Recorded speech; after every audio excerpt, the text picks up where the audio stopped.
All right, guys, so we're going to get into paid advertising, and I probably should have asked that question after I got through this because this is probably an issue for most of you. Realistically, Justin and I invested almost $50,000 into advertising before we finally figured out what works. And throughout that process, sorry guys, I'm going to switch my phone in my back pocket because it's jabbing into my thigh. Throughout that process, you know, there was a lot of restless nights looking at advertising. What are we doing wrong? What are we doing right? Why aren't people engaging? There was learning about offers and audiences and how to target. We were targeting the right people. It was just a matter of how do we get our message across to them to where they're actually driving and opting in. So that's going to lead us into our first segment, right? The biggest misconception about media buying is most people are trying to solve marketing problems with media buy tactics and strategies, okay?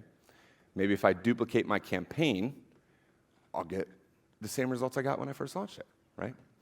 Maybe if I do a lead generation campaign versus a conversion campaign, I'll be able to reduce my cost per lead. Maybe if I do this, that, the other thing, the pixel, this, standard events, everything, I'm gonna get better results. Those are all media buying strategies, right? They're not marketing strategies. And the problem is 80% of your ad performance is based off of marketing problems, okay? So if you go back to the marketing strategy that we talked about, 40% of your success is based on your audience, 40% is based on your offer, 20% is everything else, right? 80-20 rule. 80% of your success in advertising is going to be based off the marketing principles that are applied. So how do you identify if you have a marketing problem? Low click-through rates, outbound click-through rates, unique link clicks. All those are measuring how well you have message market match. Now, message market match is essentially saying, am I putting the right message in front of the right audience, and are they engaging with it, right? If you have a low click-through rate, then that means people are not clicking on your ads. If you're looking at click-through rate, who's seen the Ads Manager dashboard? Facebook Ads Manager. Cool. So most of you guys have seen it. So when you're looking at your performance and you're looking at click-through rate, if that's below a 1%, that means less than 1% of people that see your ad click on it. Doesn't matter if they click on it to go to the page, doesn't matter if they click like, they click share, comment, whatever it is, less than 1% are clicking on it. Now, the real metric you want to look at is how many people click on that and actually go to where I want them to go. If you're running a lead gen campaign, that's opening up the lead form. If you're running a conversion campaign, that's going to your funnel, okay? If your click-through rate is low, then you do not have message market match. You will also see this with your ad creative refresh. So when you're running your ads, they start declining in performance. Maybe it launched with a baller click-through rate of 2% or more, right? And then over time, you see that just start trickling down, decreasing. That's going to when you're going to be able to identify, you need to do a creative refresh, okay? Some other things, low conversion and opt-in rates. You're getting people to the funnel, but less than 10-15% of people are opting in. Who has higher than a 15% opt-in rate on their funnel right now? Got 1, 2. Anybody else? Then the majority of you have an offer problem, an audience problem, and or a funnel problem. So, where we go back to that, by another show of hands, who's got an offer problem? We added 2 more to that list, 3 more to that list. Who's got an audience market research problem? 2, 3, 4. Cool. And who's got a funnel problem? There's more people. Awesome. So the next thing that you can look at is low booking rates and poor sales volume, okay? This is all going to be correlated to a marketing problem. You do not have to be an expert in Facebook ads to succeed. You just have to understand some general principles and structures. If you can follow an SOP. Who here knows what an SOP is? Good. That's probably the most transformative things that a new business owner can learn is how to build an SOP. Because if you can't take it out of your mind and put it on paper, then you can't build a business around it because you'll never be able to train somebody to do it for you. With that in mind, right, when we get into your media buying strategies, that accounts for 20% of your success. And if you look at those problems that are correlated to media buying, right, everybody, this is the ads dashboard. If you guys haven't seen, this is actually a screenshot taken at about 1 a.m. of our ad account and some of our structures, right? So if you look at this, this is where your media buying strategies are implemented, okay? So we can see we've got reach, impressions, cost per result, amount spent, when the campaign ends. If you continue scrolling over to the right, you'll have click-through rate, all those different things, right? The media buying problems that are causing success or failure are going to be lack of testing your audience, lack of testing your creative, poor account or campaign structure. If there's times where we've jumped into an ad account and it is treacherous, like however somebody set that up and run that ad account, they were training the algorithm for something completely wrong, right? And let's have a humbling moment here. Justin and I were those people. We had invested at that point probably $300,000 in training the pixel for something that we did not need to train that pixel for. And that was a hard lesson to learn because at that point we had 6 sales reps. We were easily booking 400 to 500 appointments every single month. We have 100% commission-based sales reps. And when we realized our account structure is not correct, that cost us 6 weeks, over $120,000, and 2 sales reps because our structures were wrong. And our ad performance suffered, okay? So account campaign structures are 2 of the biggest things that you need to have and you need to implement as soon as possible. Budget optimization. So the way you're utilizing your budgets and the way you're scaling campaigns.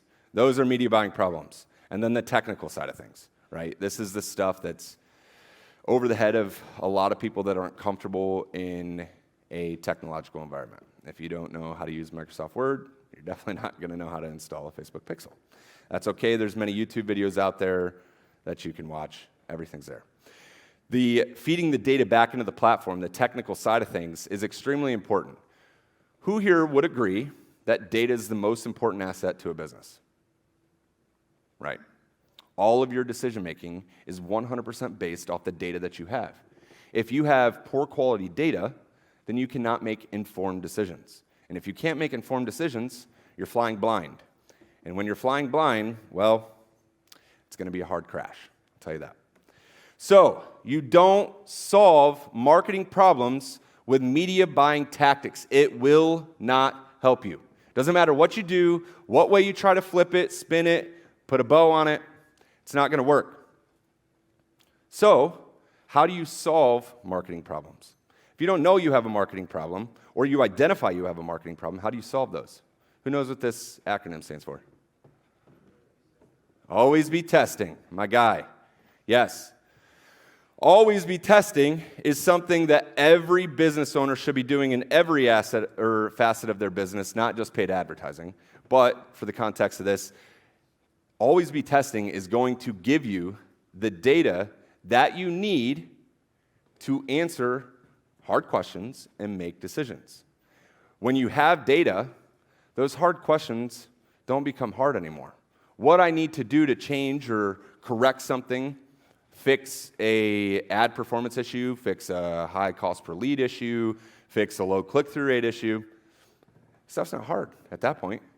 Then it's just a matter of taking the data that I have and applying the principles that I know about those things, okay? So, choosing the right ad platform.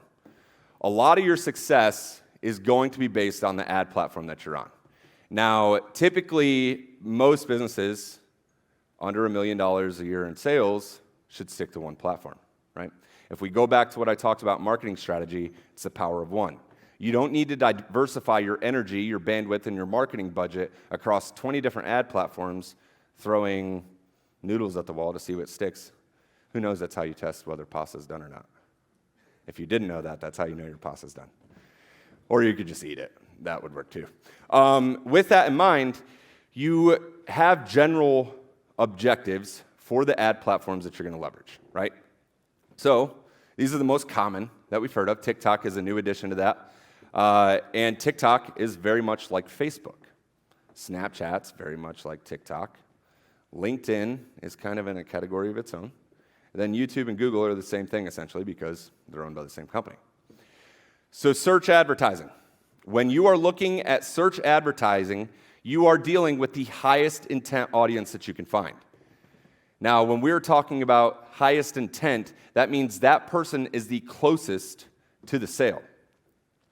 The reason being is they're searching for you. They're searching for the solution to that problem, right? And therefore, because that person is the closest to the sale, they are going to be the most expensive to acquire. Therefore, who in here has run a PPC campaign before, right? Dave, what industry? Attorneys. And if any of you know anything about PPC keywords for attorneys, you're spending like $200 a click, right? The way that search advertising works is you're paying for someone to click on your ad. What they do after that, Google doesn't care. They're getting their money. Their objective is to deliver that ad to make sure somebody's going to click on it. And when they do, they get paid. It's your job to make sure when they do click, you're capturing the biggest part of that audience. Again, people are trying to solve media or marketing problems with media buying strategies. Getting the right keywords isn't going to make your campaigns perform 1,000 times better, right? I'm going to keep drilling this in throughout this entire thing until you guys are like, all right, Zach, shut up. And search advertising is primarily going to be based on a needs-based service. So what I mean by that is essentially if I want to microblading my eyebrows, right? That's something I desire, but it's not something I need. I can live without it. So search advertising probably isn't the best place for that. It's not the most cost efficient. And just so you guys know, as you can tell by my eyebrows, I don't get microblading. With that in mind, somebody who got a flat tire and was never taught how to change their tire, they have a need. And they have a need now. Because that flat tire on I-40 just stopped them from getting to work on time, so they got to call AAA. They got to find a car dealer, somebody to come out and change that tire for them, because can't get these nails greasy, right? It's keyword-driven audiences. Everything that you do in search advertising, you have different intents and affinities and things that we'll talk about a little bit later, but most of it's keyword-driven, right? It's going to be based off someone's search intent. They are searching for something. It is not a beginner-friendly platform. So if you are just getting started with advertising for your business, this is going to have a very high learning curve, right? Whereas social, you get into social, and it is interruption-based marketing, just like the commercials you used to see back in the day, right? Now Hulu and Netflix found a way to monetize it, and they're showing commercials, right? That's interruption-based marketing. You did not go to that platform to see that advertisement. It's like, oh, I want this. No, you went there to watch something, go engage with something, and that interrupted your feed, whatever you're doing, for the advertisement to be delivered. So, with that in mind, it's going to have the lowest intent. So when somebody clicks on that ad, they're going to be less likely to convert, less likely to engage, less likely to close a deal. This is where more of the cold traffic things fall into place. Okay? They're going to be farthest away from the buying decision. With that comes the cheapest cost. You are essentially paying lower amount of money to acquire that traffic. And the reason being is because you're not paying on the click, you're paying on the impression. Okay? So if you see in any type of search advertising, you have what's called CPMs, right?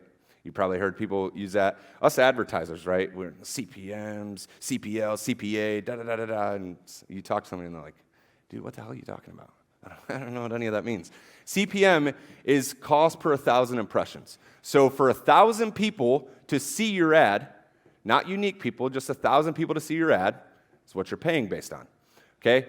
So with that in mind, you are paying for the impression, not the click. Because it's interruption-based marketing, you are objectively trying to get message market match to increase the likelihood that the people that that ad is delivered to gets the click. Facebook doesn't care if people click and convert. Obviously, they want the people to convert because that's going to keep you using their platform, keep you spending money and increasing your ad spend, but they're paid just to deliver it, okay? Facebook is the easiest ad platform to get started as a beginner, right? Google's been trying to take notes out of Facebook's playbook, like trying to make things easier with smart campaigns, and you could type in a couple words or even just paste in your website address. But as we talked about before, sending traffic, paid traffic, to a website is not a good idea. Facebook, on the other hand, makes it extremely seamless to start a campaign. You go in, you choose your objective. What do you want? What do you want out of it? Where do you want to send it? Write your ad copy, put up your image, you're good to go. All right, benchmarks and KPIs. Who knows what benchmarks and KPIs are? Half of you. Cool. This is arguably the number one thing you need to have in your business, aside from offers and all that stuff, if you're going to scale, if you're going to create predictability into your business. This is a calculator that you all will be given during the lunch break. We're going to send this out to all you guys so you can calculate your benchmarks and KPIs. But I built this to essentially break down what your benchmarks are, what your KPIs are. So if you look on the left-hand side, you have your monthly revenue and revenue per sale. These are your goals, where you want to be, right? So if we were to look at this, I should have actually updated this for Conversionly to show you guys our goals. But our goal is to get to $1 million a month. That's one of our biggest revenue goals that we want to hit in our business. And then what is your revenue per sale? So how much money do you make when you have a sale? Well, Zach, I got 4 services. You shouldn't. You shouldn't. We already talked about that. So what do you make per sale, okay? And then what do you pay for a commission rate? That is the commission you pay your sales rep. I don't have a sales rep, so that's 0 for me. No, factor it in, because you can't build scalability off of a 0 sales commission. If you're going to scale your business, you're going to have to pay people to close for you, because you cannot spend all your time on the phone and continue to scale. So you need to factor in the sales commission that you will pay somebody in the future. And then you just collect that as profit in your pocket for now and pay yourself like a sales rep, okay? With that, what is your operating cost per sale? So for everything you sell, how much does it cost you to deliver it, right? So the hours associated, right? If we were to break this down for Conversionly, what we would factor into for the average client to build out their lead gen campaign, set up their system, write up their nurture sequences, recruit the ISA, place the setter, the recruiting cost of acquiring the setter to apply, all those different things we would factor into, and we would allocate that time into the deliverables for that client. That would be our operating cost to deliver, okay? Underneath that, you have your gross profit margin. That's automatically calculated for you, so when you guys get this sheet, make sure you understand that that is going to be a variable that will automatically be calculated for you. You're only editing the yellow cells, by the way. I forgot to tell you that, BT dubs. Then your desired net profit margin. So those of you that don't know finance, have a CFO, your marketing looks like a 12-year-old trying to balance a checkbook, it's okay. One thing that you do need to know is the golden ratio. So for a business to remain profitable, sustainable, and be able to consistently grow, you have a profit margin that you should stay in. And the desired net profit margin for every business, especially those of you operating digitally, this is 100% true for you guys, is 55%. So that means your cost per acquisition and your cost to fulfill should not be higher than 55% of your total revenue. That's because the other 45% goes into investing into masterminds like this, company travel, meals, the variable expenses that you guys can't account for because there's no predictability behind it, right? And then at the end of the day, you want to have about a 30% net profit, pre-tax profit.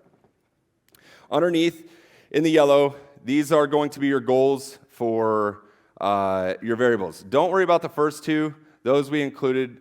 This is taken directly from our program, so our media buyers actually teach this stuff. Don't have to worry about those two. It's not going to affect anything in this workbook for you guys. It does. We have a full ad suite that we give for tracking, and that's what those are more or less based off of. The ones that you do want to look at are going to be your opt-in rate, your booking rate, your show-up rate, your offer rate, and your close rate. So let's break these down. Opt-in rate. This is people that clicked on the ad, maybe they went to the opt-in page of your funnel, or if you're running a lead gen campaign, they clicked on the ad, and they gave you their information. This is a lead, okay? Your opt-in rate should be, at minimum, 15%. If you're below 15%, there's some things that's got to be worked on, okay? Your booking rate. What is the percentage of people that go on to book an appointment? Now, this is going to be inclusive of your ads, your setters, your follow-up, all those things, the people that are booking appointments. So you typically want to be around a 25 to 40% depending on the industry. And if you're in insurance, it's going to be much more difficult for you to book appointments. You're a commodity. There's no way to spin that. Sorry.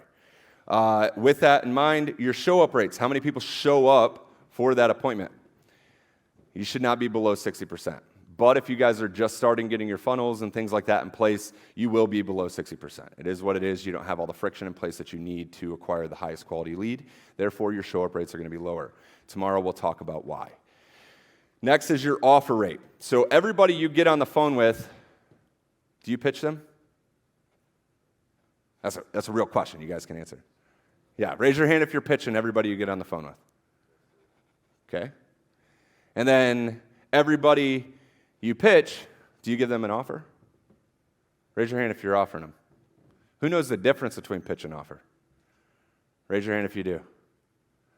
1, 2, 3 people. Okay, so the difference, Justin will go into this in more detail, but so you guys know when you're filling this out, your pitch, you show up, somebody shows up to your appointment, you start doing discovery with them, like Justin said, 30 minutes of discovery, and you find out there's no way this dude should be on our calendar.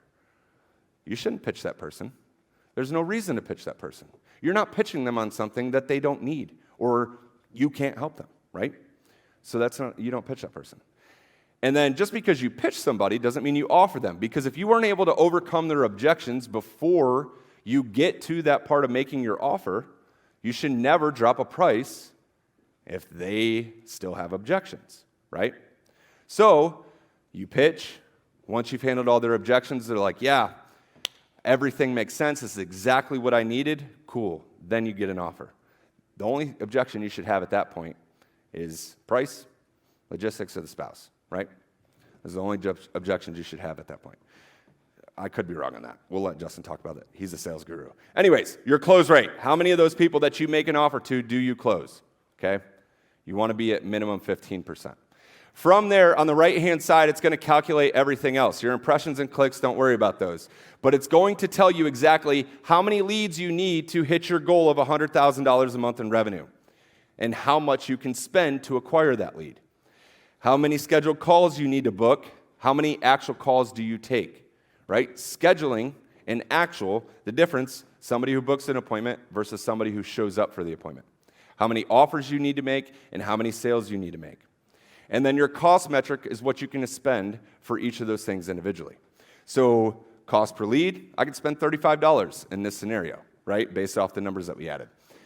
For booking appointments, I could spend $234, and I can spend up to just about $400 to get somebody to show up for that appointment.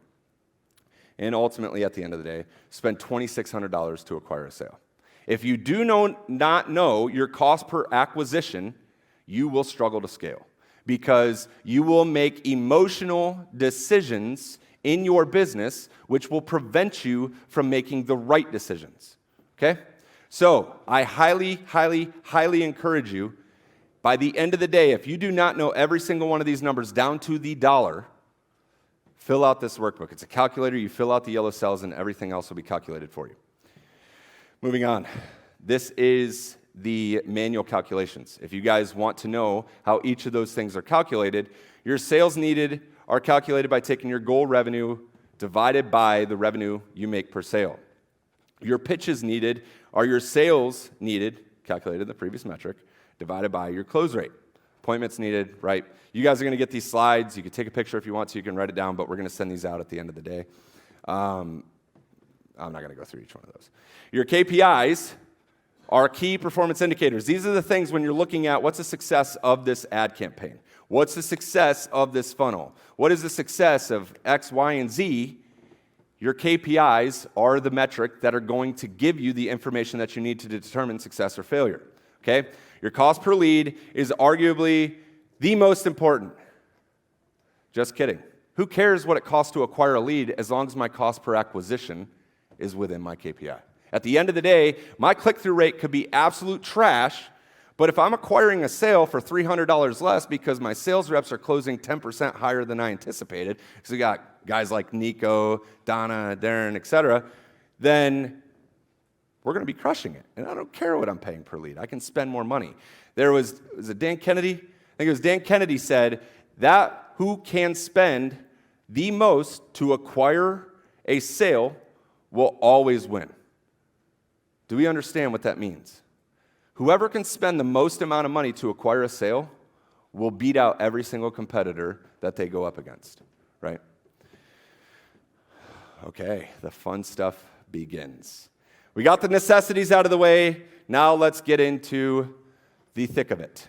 Every ad platform has a tracking code. Facebook calls it a pixel.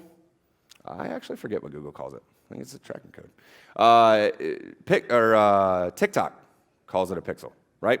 Everything has a tracking code, and essentially what that tracking code is it places a small image. None of you can see it to the human eye. It is very, very small, but it is embedded on that page, on that website, on your funnel. You can do it in emails if you've got hacking capabilities. I don't recommend it because you'll get blacklisted quickly. You can put those tracking codes there, and what it's going to do is that ad platform that sent you that traffic or has that person registered in their database and they know who it is, will track that that person visited that page on your website. And when that person visits the page on your website, it's then going to be leveraged to track your conversions. This is how when you're talking to your friend, you're at your house, and you're talking about boats, right? You've never looked up boats, but for some reason, Malibu pops up in your newsfeed 5 minutes after that conversation ends. Yes, iPhone, Siri, Alexa, they're all listening, and I'm probably going to get boat ads here after this speech is done, right? But the way that they correlate that is it goes, if you're visiting a website, if I want to retarget you after you've hit my opt-in page but did not book in, and I want to throw an ad up that says, hey, you creep, I saw you looking at us, but you didn't sign up. You must not want to grow your business. I can run an ad like that, and then as soon as somebody leaves that page, probably within the next 15 minutes, if they open up their news feed or whatever platform it is, they're going to see that ad, and they're going to be like, okay, how do you do that, right? And then that question then sparks the next question. Okay, I'm going to go opt in. I'm going to see what these guys are about, right? That is done by your tracking code. If you do not have that installed on your website, your funnel, right now, by a show of hands, does everybody have their pixel installed? Okay, if you didn't raise your hands, you got a funnel or a website problem. So talk to our team during the breakout session. You need to have that tracking code installed because if you don't, you're flying blind whenever you run ads. How you install those tracking codes is purely up to you. You can install one for every single ad platform. You can install one for the ones that you use. My recommendation is whether or not you have the budget to spend on advertising across all platforms or retargeting and those things today is to install all tracking codes for all ad platforms today so that algorithm can start getting trained. Because there will come a day when you need to implement retargeting, when you need to implement your ad strategies on other platforms, and if you have to waste that time collecting data via the pixel, then it's going to take you forever to build up success with those campaigns. So install those now. Now, when you install them, Google Tag Manager is a free software that Google provides. And those of you that don't know web development or funnel development, I'm not going to go into explicit detail, but essentially, whenever you're running ads, things like that, a big factor of what drives a conversion or doesn't drive a conversion is how long it takes for that page to load. So if I click on your ad and it takes 4 minutes or 40 seconds to open up your landing page and display everything, you lost my opt-in, and that's going to be one of the biggest reasons you lost an opt-in, and that's a media buying issue, not a marketing issue, okay? Using Google Tag Manager, instead of firing every single one of those pixels on your funnel, you can populate them all in Tag Manager, and Tag Manager is the only pixel that fires. So it speeds up your page load times. The reason being is because all that data has to pass through the internet to get delivered. If there's more codes, that's more JavaScript, which is a heavier load on the servers, which takes longer to load your website. So if you need to learn about Google Tag Manager, there's literally 100,000 videos on YouTube teaching you how to set this up and install it. So I'm not going to waste your time today going through it. With Google Tag Manager, I want to talk about the benefits, though. Greater security and control for sharing. So say you have a business partner, you have team members, etc., that you're going to have managing your ads. Maybe you're hiring an agency. Maybe you hire a partner. Whatever it is, instead of giving them physical access to your assets, you can give them access to your tag manager. And they can go and install the tracking codes that they need, the standard events that they need, etc., without giving back-end admin access to your digital assets. Okay, you have greater control over the parameters that you're tracking.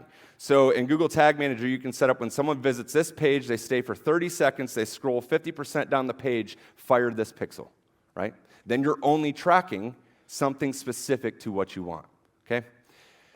That is that. The next tracking piece that you will want to implement is UTM parameters. Who knows what UTM parameters are? Okay. This is something kind of convoluted, kind of confusing. I've worked with highly paid media buyers that didn't even know what UTM parameters were. And when I first learned about UTM parameters, I was confused. So if you guys don't understand or get this, that's totally fine. I'm going to dumb this down as much as I possibly can. And if I fail at doing that, blame me. UTM parameters are essentially a URL-based tracking system to pass information from a source to the next place. So if we're thinking about this in context, you click on a Facebook ad. Every single Facebook ad has a UTM parameter called the FBC. That's essentially Facebook click, and that's how Facebook registers that you clicked on their ad and you visited that page. Facebook won't know that you visited that page if your pixel is not installed, so make sure you have that installed. Now, when it passes that through, that parameter is then passed into the pixel, and Facebook can register that. UTM parameters are for your guys' use cases. So you can track your custom campaigns, track where that lead came from, what ad they clicked on, etc. Now, some of you may be wondering, what's the benefit of all this, right? Justin, myself, and our CMO can go inside our Google Suite dashboard. It's a custom-built thing that we set up. We pass all our data into, and we can see that 37% of the offers our sales reps make clicked on this ad, and they were at this targeting in this audience. So now we know this audience and this ad have message market match, right? Tracking and data are how you make decisions, okay? So what does a UTM parameter look like?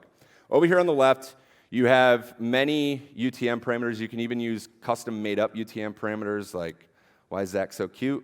Could be a UTM parameter, and you could throw an equal sign out there, and it'd work.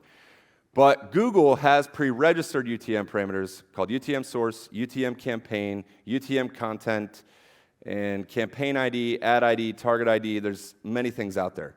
These are the ones that we use, okay? Now, UTM source at the top is the traffic source. That's how we use it. You can use it for whatever you want. You're not restricted by what information you can pass for these parameters, but this is how we use it.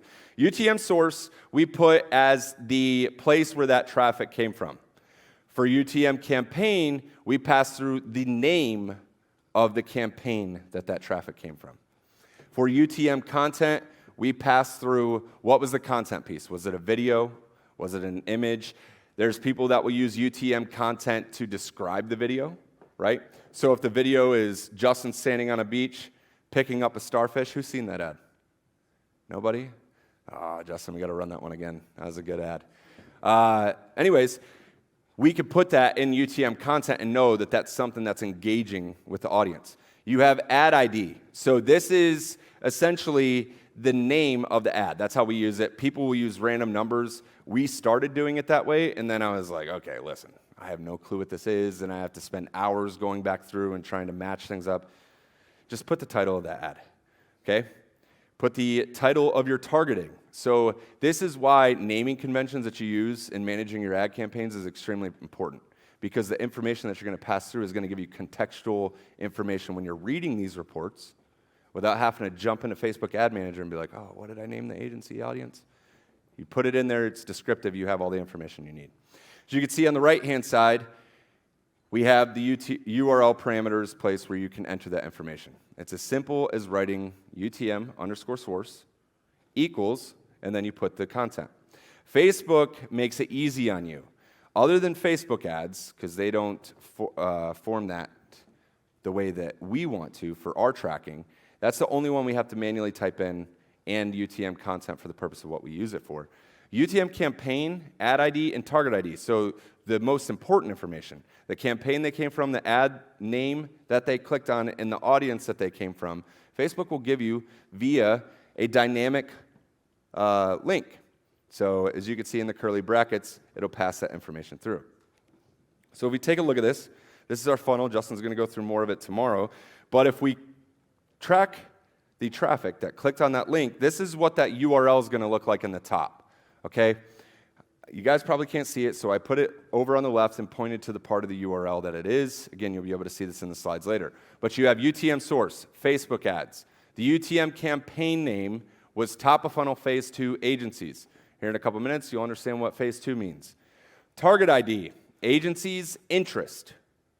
Now what that essentially is telling us, it's an interest-based agency audience. It's not a lookalike, it's not a customer list that we uploaded, it is an interest-based audience.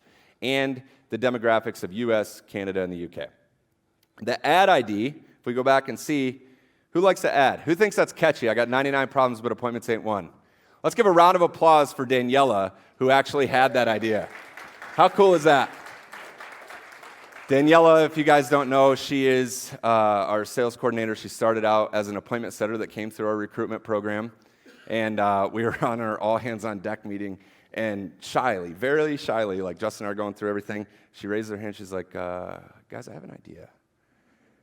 Okay, what is it? She's like, I think it's a really cool ad if you guys did it. I got 99 problems, but appointments ain't one. I was like, you are a genius, my friend. That is one of our best performing ads. So another round of applause for Daniela. Cool. All right, so if we see there in my ad ID, I'm listing out 99 problems. I know what that is, contextually, et cetera. And then UTM content gives the rest of the information I need. It's an image, right? So all of these, I'm pointing at arrows to kind of break this down. I don't know what I was thinking at 2 a.m. Then from here, on the left-hand side, if you go to our funnel, you'll see this form. This is what all users see whenever they go there, right? You click on the big green button. You try to leave the page. It's going to pop up. It's called exit intent. Essentially, what that is doing, that's the information you're going to see. On the right is the information you don't see because these are all hidden fields. Now, most form platforms, places where you build forms, Jotform, Typeform, I could list out 100, but I can't remember right now, have a way to create hidden fields. And each one of those hidden fields has a query code that you can pass data through. And what it does is when that form is submitted, if there is a parameter that uses that query key in the URL, it's going to capture the information that comes after it.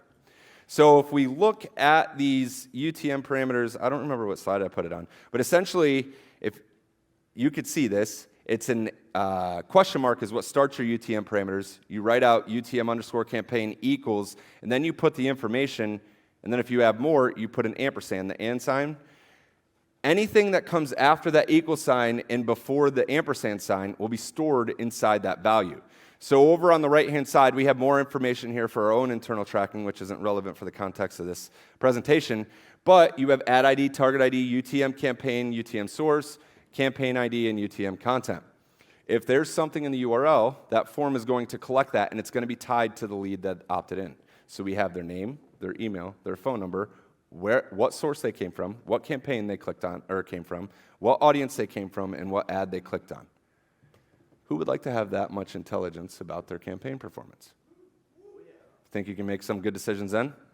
Yeah, perfect. See some hands waving back there. Everything okay? All right, we'll talk later. Next is the final tracking platform. So this isn't primarily going to be beneficial for those spending less than $5,000 a month on ads. But when you guys do get to that point, and I say when you do because we're all entrepreneurs, we're all hustlers, and we're going to scale businesses. It's just a matter of when we do it, right? Hyros is a platform that was built by Alex Becker. Whether you like him or not, dude is pretty smart.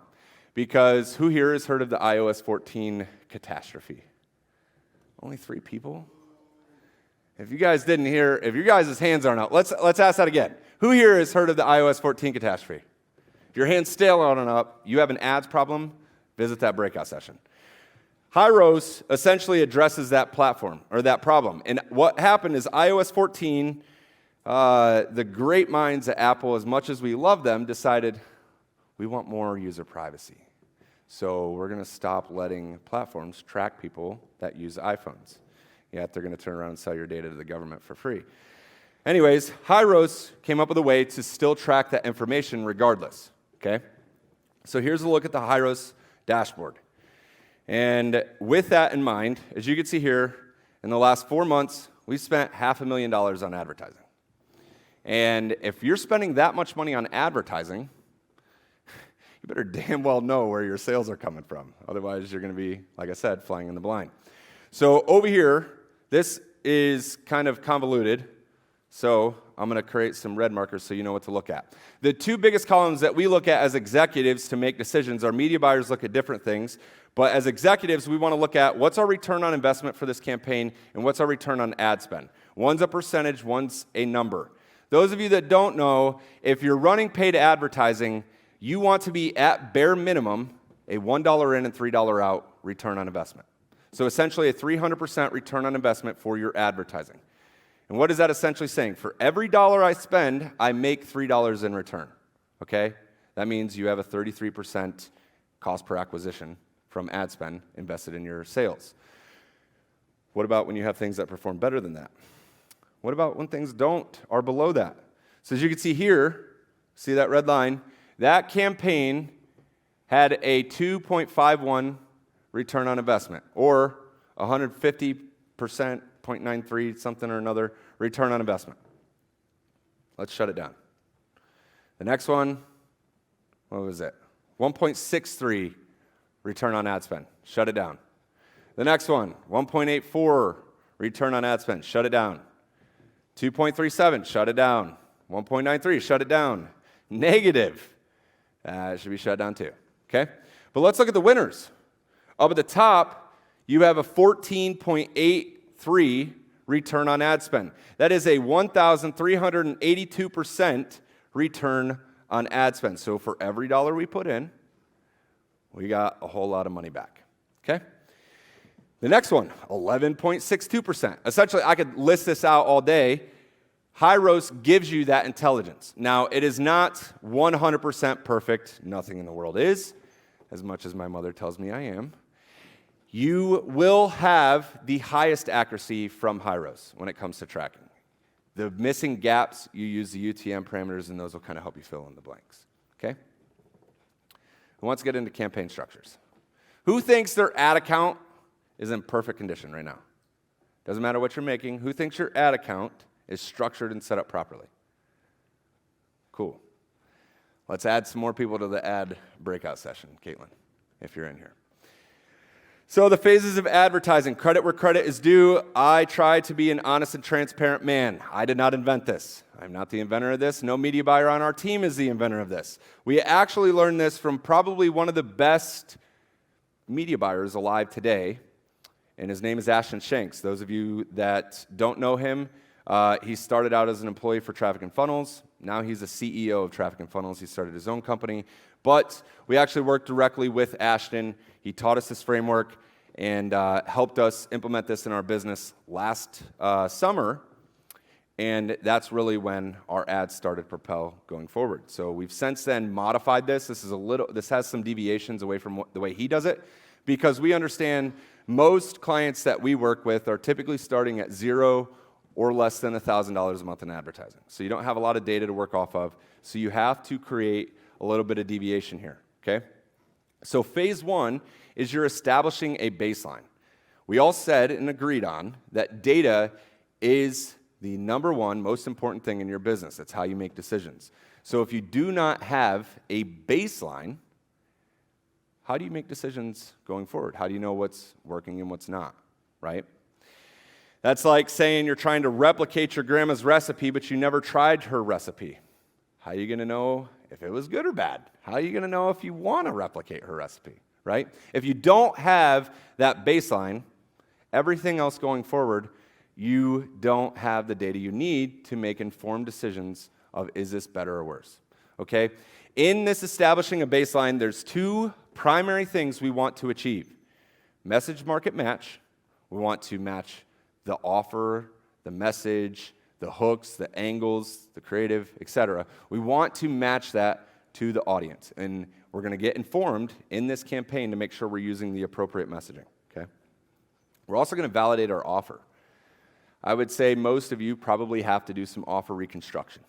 And the reason I can say that is because 100% of the businesses we work with, even insurance agents, they come into our business, they come to work with us, every single one of them have had to do some deviation on their offer to scale successfully with paid advertising, okay?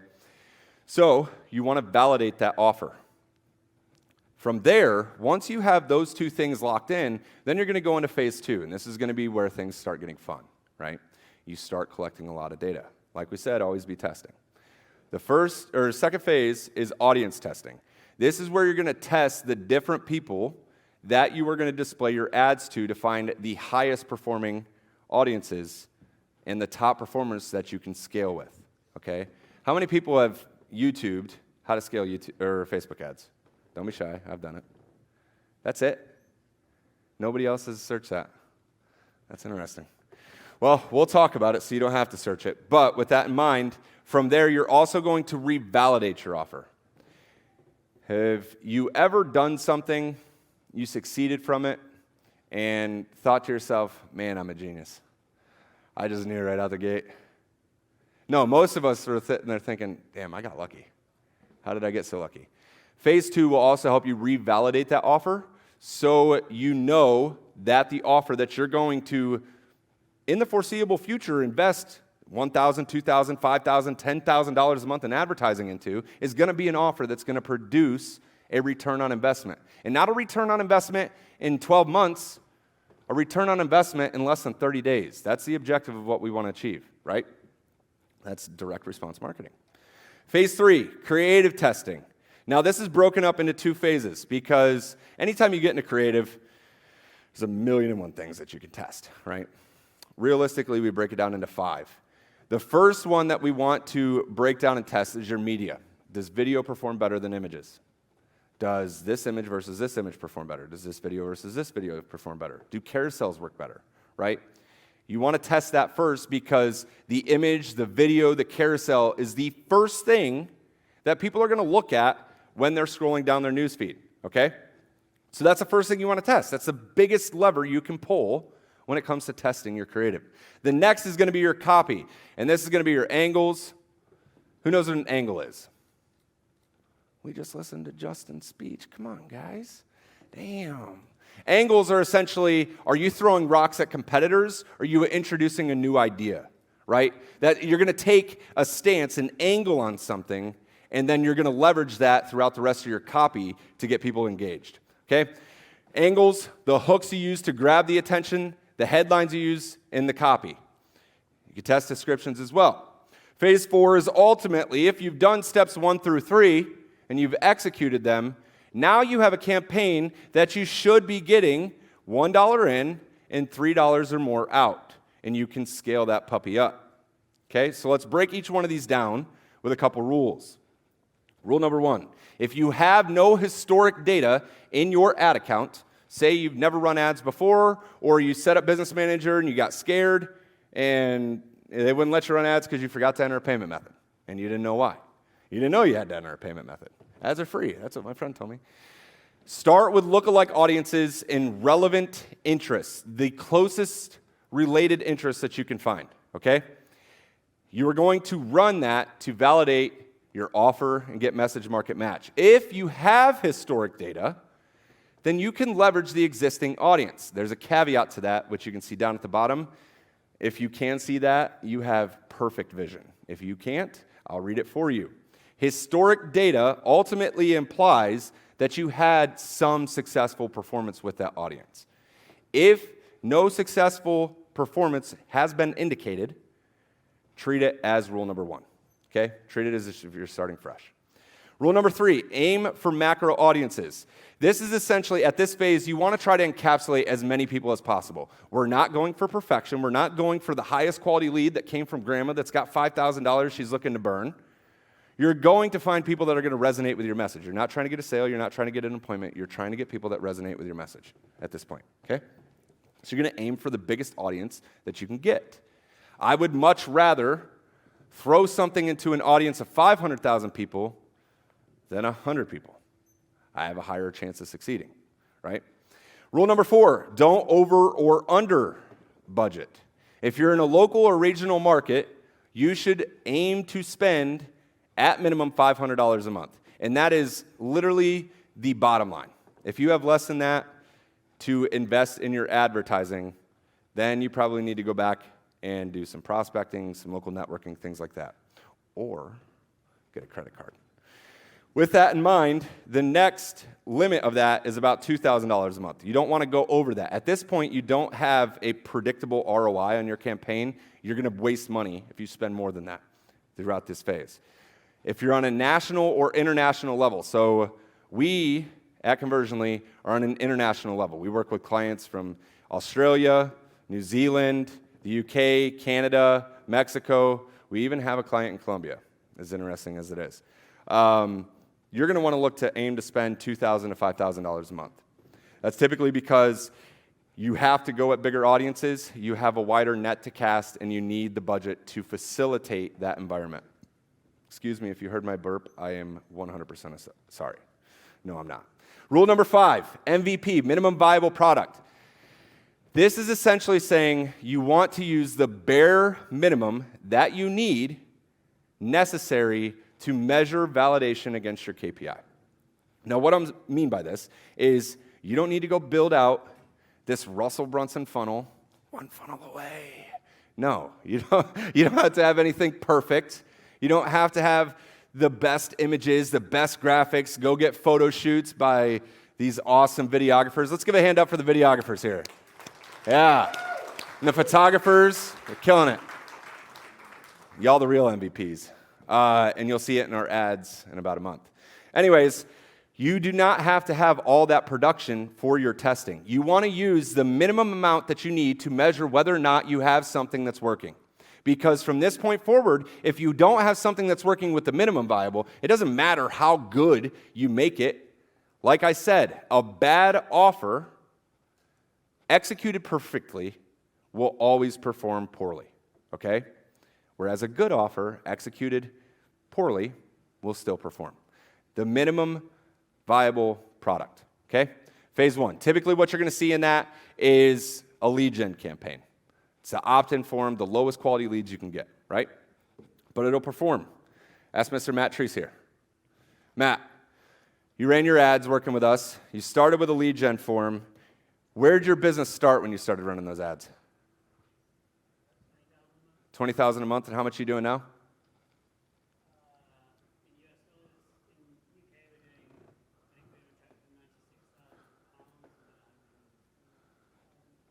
Perfect. Not with today's conversion rate, but realistically. So what he said, for those of you that didn't hear, when he started running with us, he started on lead gen forms. He was making $20,000 a month. He's on track to do $120,000 a month now. He's been with us 6 months, 7 months. Sorry, I did not plan to use you as a testimonial, just to indicate minimum viable product can scale, and it can scale effectively if you execute it well. Phase 1 is going to be the most difficult for businesses to exit this phase. And the reason being is because you're testing an audience, an offer, creative, hooks, all this stuff all at once, and you don't know if any of it's working.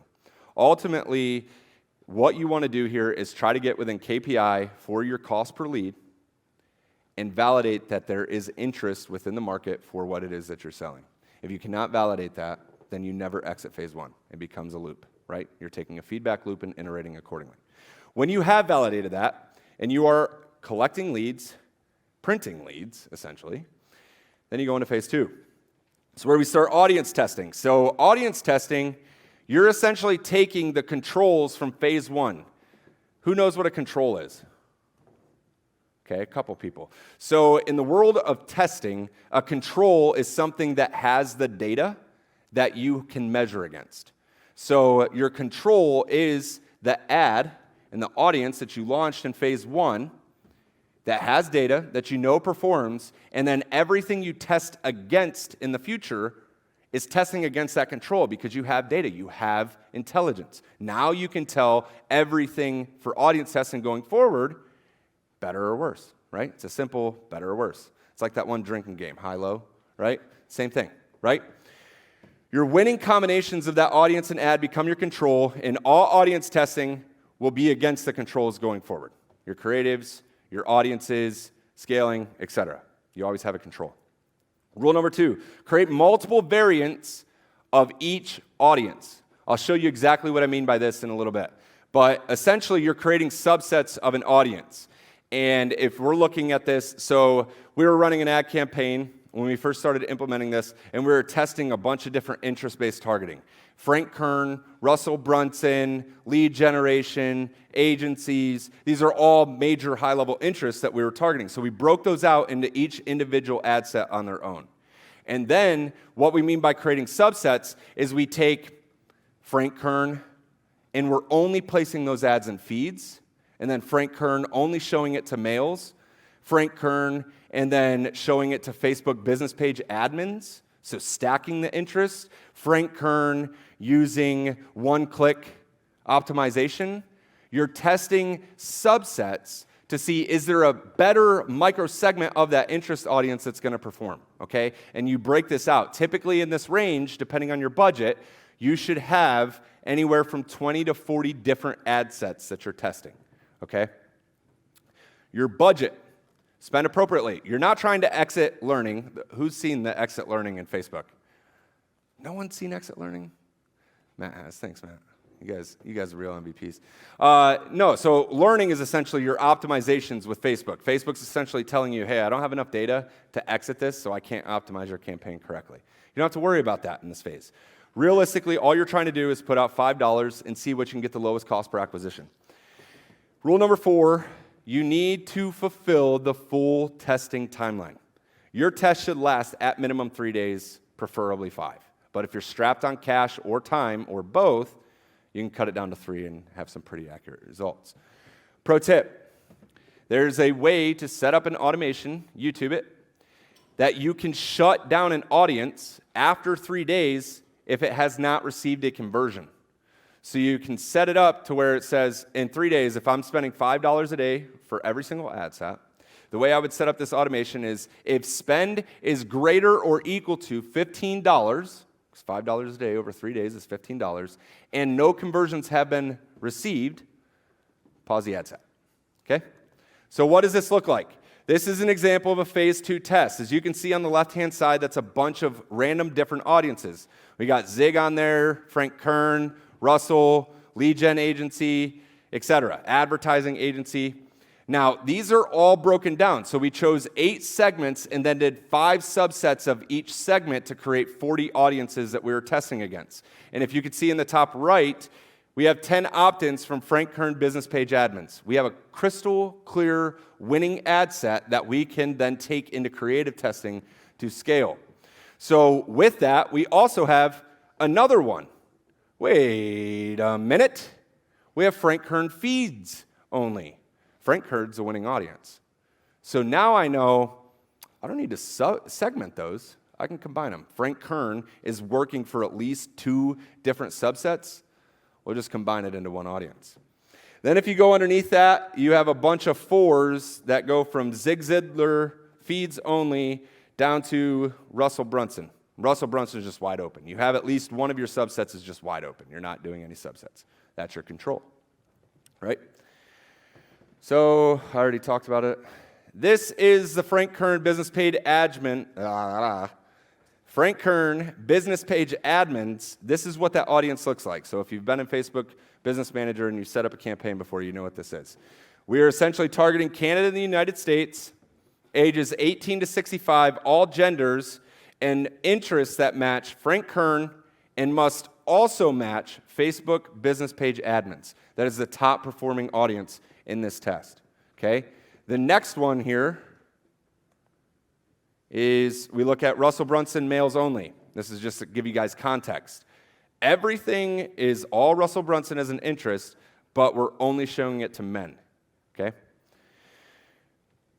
That covers phase 2. You're going to want to take your top 2 to 3 winners from there, or only one if you don't have the budget to go into the next phase, which we'll talk about budgets here in a second. If you don't have the budget to run more than one ad set, only take one at a time, right? Leverage what you can, but don't over-leverage yourself. Phase 3, creative testing. Like we said, we had 3A, you're testing your media. 3B, you're testing your copy and the creative components that support it, okay? Rule number 1, testing order. Media comes before copy. I cannot argue this enough. Those of you that think your headline is going to be the biggest indicator of success or failure, you're wrong. Your media will always get a click before anything else in your creative, okay? So you take the winning audience, 1 to 3 top performing audiences. If you have more, you're a lucky person, okay? If you have 1 to 3 audiences, depending on your budget, and then you're going to use that for your creative testing. This is also going to give you a second validation that the audience will perform, okay? And what you're going to do is then start with your media testing. You do not change the copy, right? You have your control. You have the ad you took into phase 2 that was performing, that got those results. Then you're going to add in image changes or video changes. Everything else stays the same. You don't change the link, you don't change the body, you don't change the headline, nothing. All you do is you change the image. Then once you have your media tested, you take your top 2 to 3 winning media combinations, and then you test those against the control of copy. And the order you test the copy is essentially testing your media, then your headline, then your hook, then your body, and if you're feeling froggy, you can test your description. Me personally, I don't test the description, okay? Typically because most of your conversions are going to come from mobile devices and your description rarely shows. With that in mind, rule number 2, your budget must be optimized to exit the learning phase. Now this goes into what I was saying. The learning phase essentially says, the way Facebook has this algorithm set up, is you have to have 50 conversion events over a 7-day time span for Facebook to have enough data to optimize the delivery of your campaign. If it does not have that, you'll see this little yellow symbol that says learning still or something like that, whatever. You guys will know what I mean.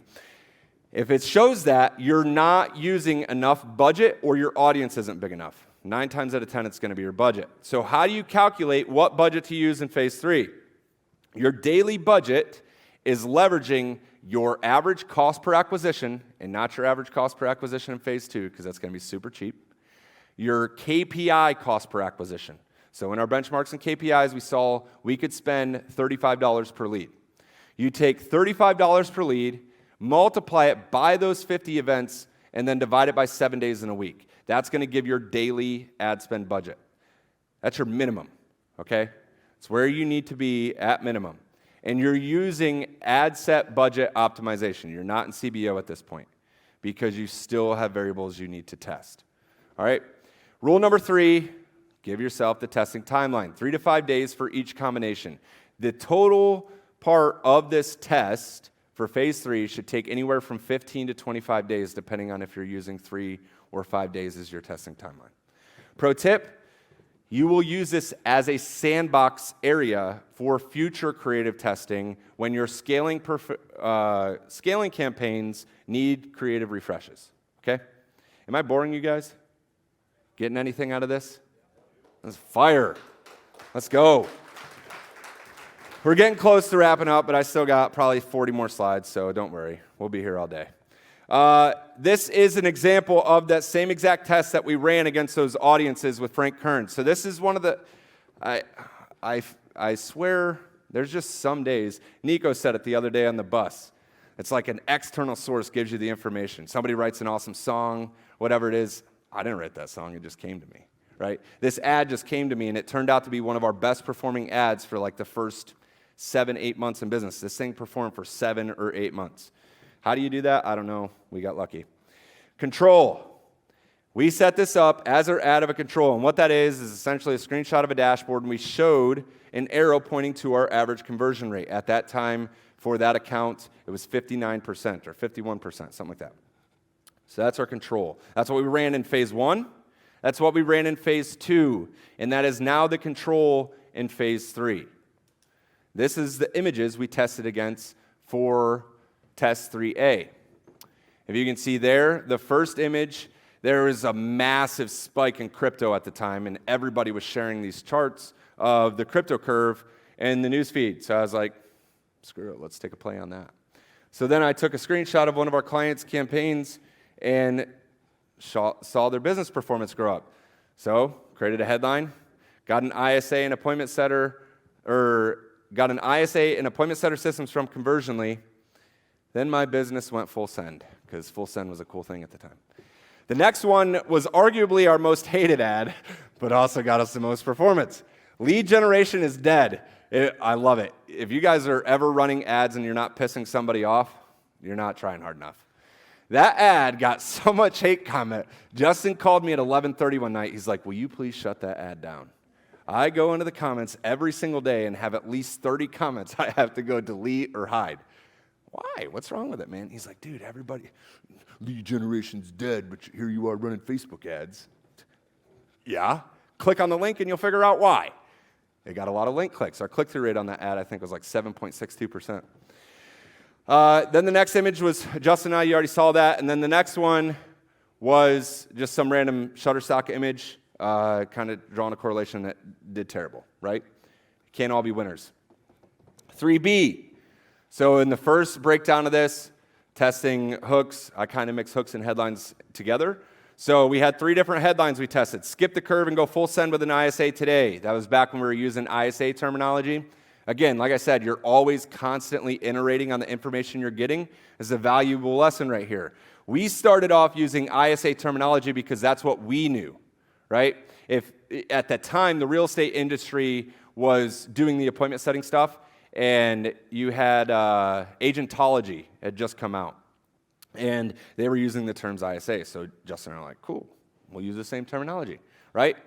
After more market testing, we found out that nobody knew what the hell ISA stood for. Still to this day, people ask us, what is ISA? Inside sales agent, for those of you wondering. That's when we made the transition over to setter. Use terminology your audience will mesh with. The most practical way to convert leads in 2021, and the ultimate fix for your sales calendar. The second test was the body copy. Now you can see these almost look identical, but the message market match that we're testing on the left-hand side, we're using more agency-related terminology. Clients won't follow up with their leads. Clients say these leads suck. Client cancels. Been there more times than I can count for sales calls. I'm not even reading any more of it because I can't read it. It's too small. The other one, on the other side, says leads aren't converting into appointments. Been there. Countless hours spent chasing leads just to get a single appointment. I know that feeling. These are all feelings that we went through. This is everything that we had experienced in our process of growing a business. However, the left side is focusing primarily on an agency audience, whereas the right side is focusing on a service-based business that's working with this. We wanted to see which one is going to perform the best. So, what performs the best? These. The best combinations across everything were these in that test. I revived lead generation is dead later, but for this test, it was the go full send chart, because it was popping at the time. Skip the curve and go full send with an ISA today was the top winning headline. The image of Justin and I, because it looks natural in a news feed. For those of you that are wondering, like, why the picture of these 2 random dudes in my news feed work better, it's because images seem more natural in your news feed. You're not seeing your friends share a picture of some Shutterstock image with quotes on it. Those are only ads. Everybody knows it. And then the copy that spoke to more of a broader audience rather than specific on agencies were the winners. So all of this went into phase 4. Pro tip, for those of you as you get into this phase, if you don't know what this is, highly recommend using it. If you go back here, and if I could zoom in on this, see the engagement on the ad in the bottom left? If all I'm doing is running testing, how the hell did I get 64 comments, 17 shares, and you can't see the number there, but we had over 400 interactions on that ad. That was in 3 weeks. How? I didn't have big budgets. How? I used this exact same ad for every single test. I didn't go create another ad with the same copy, image, etc. I used the exact same ad. In Facebook, you can use a post ID, which will reuse the exact ad itself. It's a little sneaky on how you do it, but you go to the original ad that you created, your control or whatever winning combination won, and then you click the drop down for sharing the ad. Then you scroll down to where you say see posts, you click on Facebook posts with comments, and it's going to take you to a Facebook page with that ad post. Post. Where did that accent come from? I have no clue. With that in mind, in the URL, you're going to get the post ID. And that post ID is going to be the ID in Facebook's database that relates specifically to that post. All you got to do is copy that ID, go to create your ad, click the drop down that says use existing post, click on the little hyperlink that says enter post ID, you paste it in, and then it'll automatically pull in the ad. That way it keeps building on the same engagement. There are some ad strategies I'm not going to go into grave detail in, but there are ad strategies that you can leverage to boost your performance of campaigns by focusing an ad specifically on engagement first to build up that engagement, get the views, the likes, the comments, the shares, etc., and then you pump it into a conversion campaign, and it's already got social proof. When you get into scaling, this is arguably the most controversial part of Facebook advertising and any advertising platform for that matter, CBO or ABO. Well, honestly, I can't tell you the best. I can only tell you my experience, okay? If you're scaling multiple audiences at one time, common sense says, I don't need to optimize the campaign. Or I don't optimize at the audience level, I optimize at the campaign level. However, if you only have one audience that you're running and scaling up, then you use the audience budget optimization. However, if you're in a local or regional market, in my experience, and it may be different for our media buyers specifically or any of you, ad budget optimization tends to perform better. Whereas if you use lookalike stacks, so essentially you're stacking your lookalike audiences of those who opted in, clicked on my Facebook page, clicked on an ad, booked appointments, but I don't want people that are sales in that audience. That would be a stack. Tend to perform better in campaign budget optimization.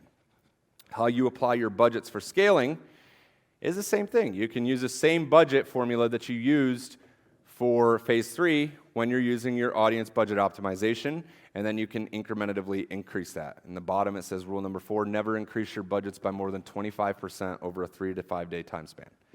You increase too much, you're going to drastically increase your reach with that ad, and it's going to pump, and you could potentially tank the entire campaign, all the momentum you started building. So never increase by more than 25% at a time. If you can increase and take a little bit more of a longer road, I would even increase at a lower rate if I were you. For campaign budget optimization, it's the same formula as your ad budget optimization. However, you multiply that value by the number of audiences that you're putting in that campaign. So if you're running 3 audiences and your average daily budget for the phase 3 was $100 a day, and in your scaling campaign, you're taking 3 audiences and putting in that campaign budget will now be $300 because you've got to optimize all 3 of those audiences. Rule number 3, use your phase 3 audience sandbox for creative testing. Essentially, you're leveraging that as a testing zone. However, there is a caveat to it. Do not test creative for the wrong audiences. You should only use the audiences that you're going to put new creative into in phase 3. So, do you guys understand what I'm saying right there? Okay, I confused the shit out of everybody. So in phase 3, what we talked about is you are using the control from phase 2. You're winning audiences that you took in phase 2. You're testing those in phase 3. So that would be like the Frank Kern business page admin, right? When you go into phase 4, you start running those ads, you're scaling them up, and then in 3 months you see that your click-through rate tanks, your cost per lead spikes, and you need new creative. You don't go test new creative in Russell Brunson's ad set in the phase 3 campaign. You test it in the Frank Kern ad set. Okay? Use the correlated audience that you originally tested in for your sandbox. Retargeting ad structures. I'm running out of time, so I'm going to try to burn through this because I've already kind of touched on this. The two biggest retargeting audiences that you should have set up should be leads that are not yet appointments, and then appointments that are not yet sales, okay?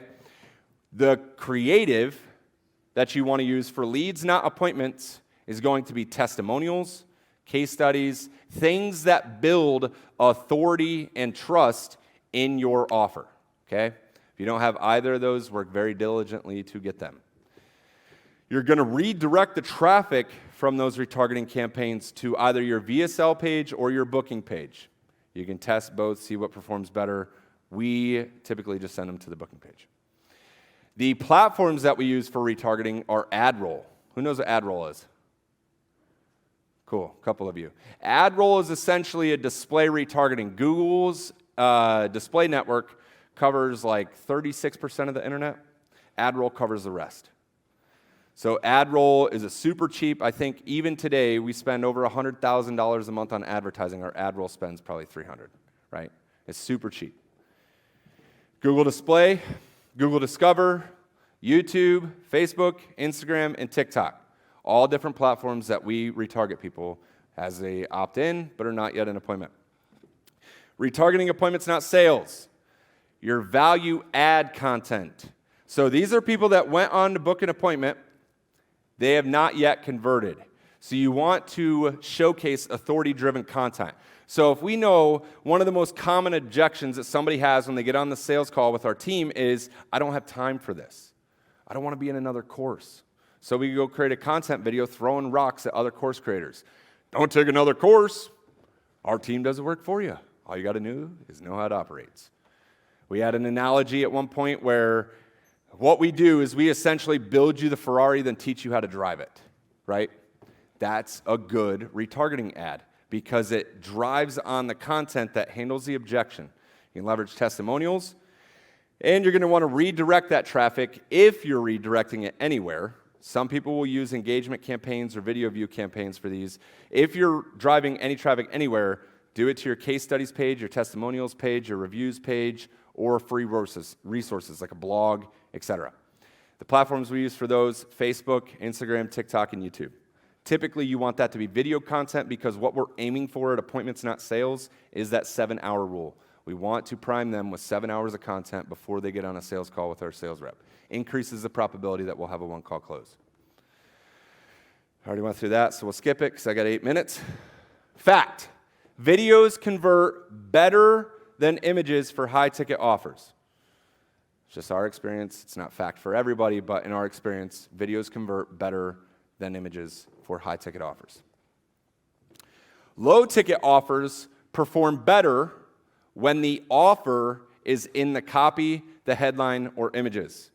The reason Matt's campaign did so well was not just because he's a genius, but also his creative included the price right in the ad. Made it super simple. When they booked an appointment, they already knew what it cost. There was no objection to handle for price, right? Fact, videos don't require a full production suite, okay? You don't have to go have all these guys. Literally, it takes an iPhone. As a matter of fact, to show you guys how easy this is, I'm going to record an ad right here. And if you guys will participate with me, can we get some participation for this? Yeah, cool. All right, so what I'm going to do, I'm going to start recording the ad, and I'm going to show you exactly what I do. We'll get to why. We'll skip over that. You guys will get the slides and read it.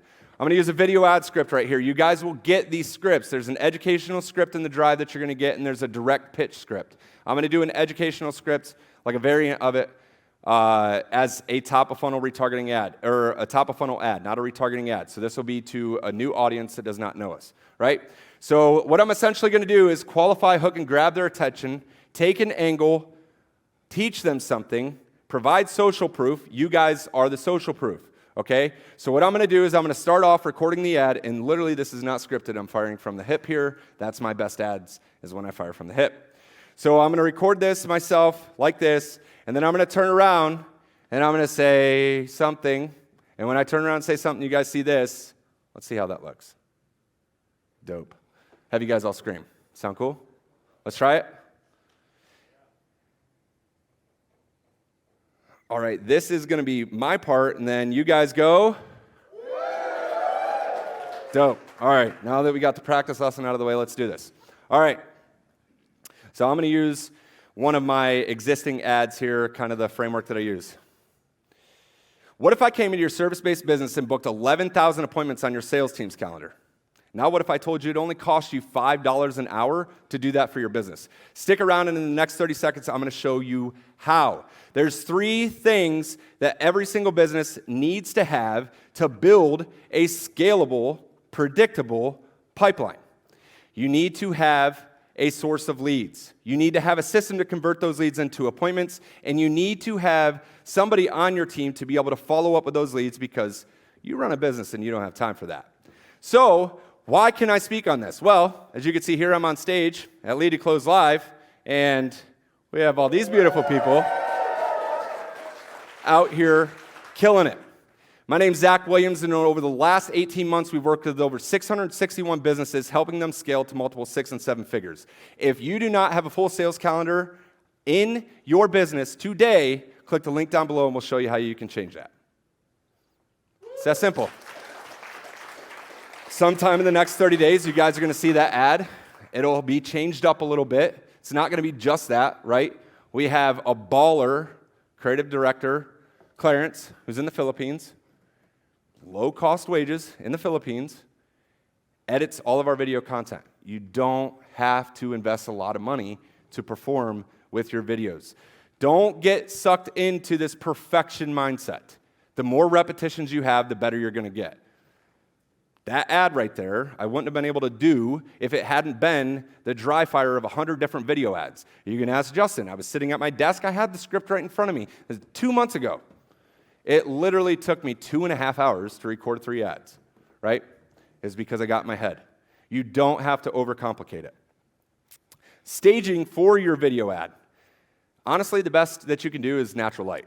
Justin, a lot of his ads that he shoots for videos, he'll be outside. He'll be walking on a beach. He'll be walking through a nature preserve. He'll be on the balcony he's probably recorded an ad up here already on his balcony, right? Natural lighting provides the best lighting for your video ads. However, if you don't have the ability to have an attractive background or something like that that you think is cool, you could do it in your office. All you need to have is one light that fills the room, and then some light that creates a shadow on you, right? If we go back to this ad, the play sign's kind of bogging up on me.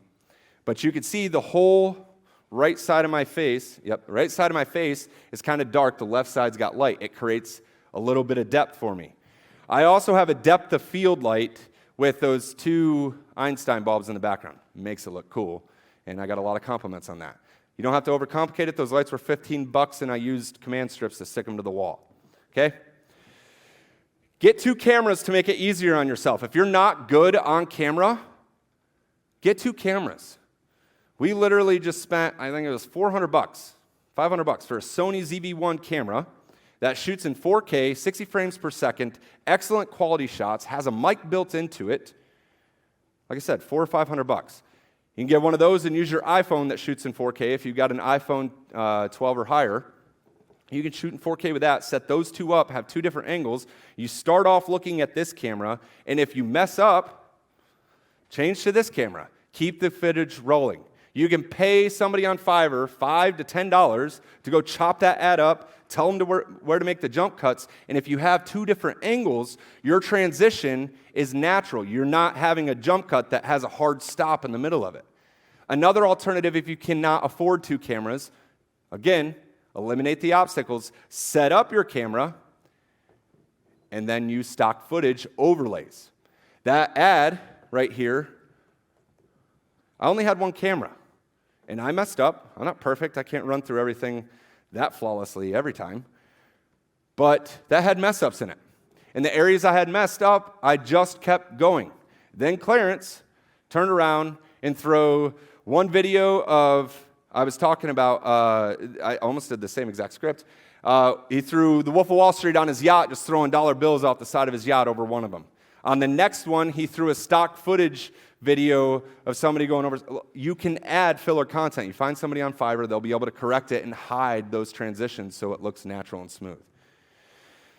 Lastly, write out your script and read it. Unless you are somebody who's like me that can fire from the hip, write out your script into this section, write out what you're going to fill, and in the templates we give you guys, I already wrote examples for our business in there so you can see what we put. Write out your script and break it into each section. Turn on your cameras, read that section, look at the camera, and say it. Read the next section, look at the camera, say it. Read the next section, and just repeat that process. Go through it 2-3 times, and I promise you, you have enough footage to have a badass ad when you publish it. Okay? Last part I want to go into is copywriting framework. I've got 20 seconds. Like I said, this is going to be a long one. I'm not going to short you guys on this. We'll go over a little bit. Sorry, guys. You guys aren't hungry anyway. Do you guys want good copywriting, or do you want to end it here? Copywriting. Who's hungry? Who wants to go to lunch instead? Cool. All right, we'll talk about copywriting. So this kind of follows the same framework. But essentially, when you are running your ad, the very first thing that you need to do is grab somebody's attention. Like I said, you have 3 seconds to make somebody make the decision, why should I listen to you farther?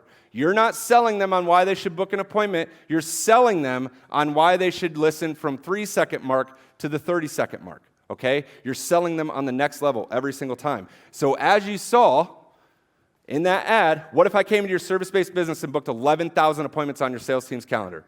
Every single one of you, if you clicked on that ad and you listened to that video, you'd stop. You'd be like, okay, what's this dude talking about? Right? And then I throw it in with another taken angle. What is a desire? What if I told you it only costs $5 an hour to have somebody do that for you? Okay? Then you start introducing the solution. Hey everybody, my name's Zach Williams. I'm the co-founder of Conversionly. In the last year, we've helped over 661 entrepreneurs scale their business to multiple 6 and 7 figures. Okay? Lead to close, founder of Conversionly, kind of introduce myself. We have found that it is X, Y, and Z to fill sales team's calendar is only missing 3 things. Leverage authority and social proof. Take your testimonials. Take Fatima, for example. Fatima started working with us, and within 6 weeks, she was able to fill her sales calendar to a point that she had to shut down her ads and hire a sales rep because she had no more availability on her calendar for the next 8 weeks. Value stack the benefits. This is not like any other program you've been to. You do not have to sit and watch hundreds of hours of content. We do the heavy lifting for you. We build your Facebook ad campaign. We write your Facebook ad copy. We manage your Facebook ad campaign until it's performing and handed over to you. And we'll teach you how to run it. We build your CRM system. We write your nurture sequences, and then we set them up for you so they fire automatically. We recruit you an appointment setter. We train that appointment setter, and we give you a lifetime guarantee. If they quit, you don't like them, they don't like you, their mother just said, hey, we're moving to the U.S. and you can't afford them, we'll replace them completely free. Value stack and the benefits. Build urgency. Because of how much value we're delivering, we can only deliver this for 20 clients a month. Therefore, we have to raise our prices. Click the link down below to get in before we make that change. Right? It's that simple. Here's an example of a copy that I wrote for one of our ads. Kind of follows a simple framework. You guys are going to get this. This is called our appointment setting secrets bundle. This is more than just ad copy. This comes with cold email scripts, LinkedIn email script or messaging scripts, social DM prospecting scripts, and several ad copy scripts. And as these are broken down on the left-hand side, you have my copy. Ads that I've run that I know have performed. I'm not going to give you guys trash. These are things that I know have worked for us. And then I broke those down to assimilate what each one of these sections of this ad copy mean, so when you're writing it, you know what you're supposed to put there. So on the left-hand side, the headline, how to fill your calendar with booked appointments. Why? Because that's the dream outcome of our audience. They want to wake up to a full sales calendar. Then the hook, the very first line of the ad copy. Ever wonder how the top 1% of high-ticket agencies are able to scale rapidly? If you're not in one of those 1% right there, you've had that thought. How do I know that? Because I used to be in the other 99% that sucked and wondered, how the hell are these guys doing it? I lived it, right? It's actually pretty awesome, or pretty simple. They're not doing the following. What are the benefits of your service? What are the pains of the audience? Chasing leads via social or SMS, DMs, and email. They're not setting their own appointments. They're not doing their own prospecting. They're not spamming people in their DMs. This is why market research is extremely viable to the success of your business. All of this came directly from prospects' mouths during our sales calls, okay? We're using their own words against them. They have a proven sales system and a team to take a lead from I'm not interested to take my money now. That's what every business owner wants. They want somebody to come up and say, hey, take my money, right? Yet too often, what we're doing here is looking at the old way of doing things. Yet too often, we see agencies fail because they're wasting their time chasing leads instead of focusing their energy on closing more deals, okay? Then you break the change. You break the habit. Stop complicating the process. If you're serious about scaling your agency, then you need to simplify your sales system and have a dedicated person devoted to doing nothing but setting appointments on your calendar.